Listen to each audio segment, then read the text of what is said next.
जी अस्सलाम वालेकुम। वूकॉमर्स और शॉपिफाई इन दोनों में से हमें किस प्लेटफॉर्म के साथ जो है वो ई कॉमर्स स्टोर के लिए स्टार्टअप करना चाहिए। देखिए, एक बात को बहुत अच्छी तरह समझ लीजिएगा कि जो शॉपिफाई है ये पेड सोल्यूशन है, ठीक है। इसकी आपको पेमेंट करनी है।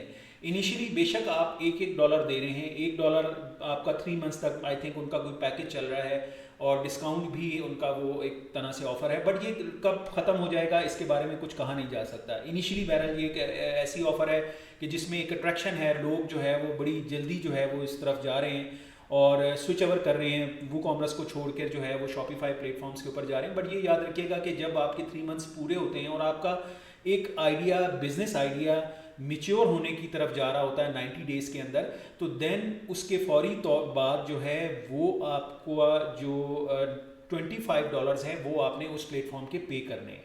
आपकी सेल हो ना हो, बट आपने $25 जो है वो हर सूरत में पे करना है।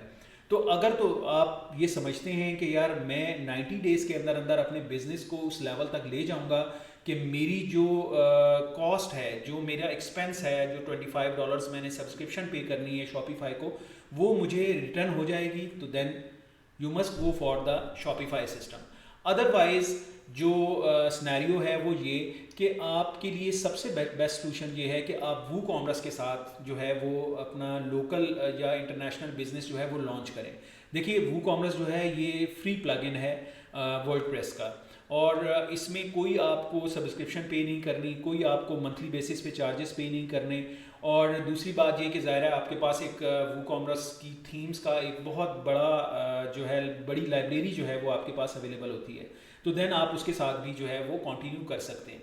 तो मेरा बहरहाल सजेशन यही है कि जो भी न्यूबीज़ हैं, जो भी नए लोग अगर ई कॉमर्स स्टोर्स बनाना चाहते हैं, तो वो पहले अपना स्टार्टअप करें वो कॉमर्स के साथ। और वो कॉमर्स से आपको फ़ायदा ये होगा, एक तो ये कि इसकी आपको कोई मंथली एक्सपेंस नहीं बेयर करना पड़ेगा। सेकेंडली ये कि आप थोड़ा सा इस सिस्टम से अंडरस्टैंड हो जाएंगे। आप फौरी तौर पर जो है आप शॉपिफाई को जो है अडॉप्ट कर लेते हैं, और देन एक तो ये कि उसकी अंडरस्टैंडिंग आपको होती नहीं है, उस सिस्टम को समझने में आपको 2 से 3 महीने लग जाते हैं। इन केस अगर आप उसको समझ भी जाएं तो देन उसके फौरी बाद इस चीज़ की श्योरिटी नहीं होती कि आपको सेल्स जो है वो आना शुरू हो जाएंगी।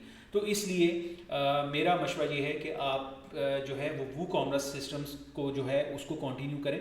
अगर आपको वर्डप्रेस आता है तो आप उसकी प्लगइन इंस्टॉल करें वो कॉमर्स की, उसकी थीम्स अवेलेबल हैं, उसकी थीम्स आप जो है वो ले लीजिए इंटरनेट से, और उनके साथ जो है वो अपना स्टोर आप जो है वो कंटिन्यू करें। तो मेरा ख्याल है कि वो आपके लिए ज़्यादा सूटेबल होगा।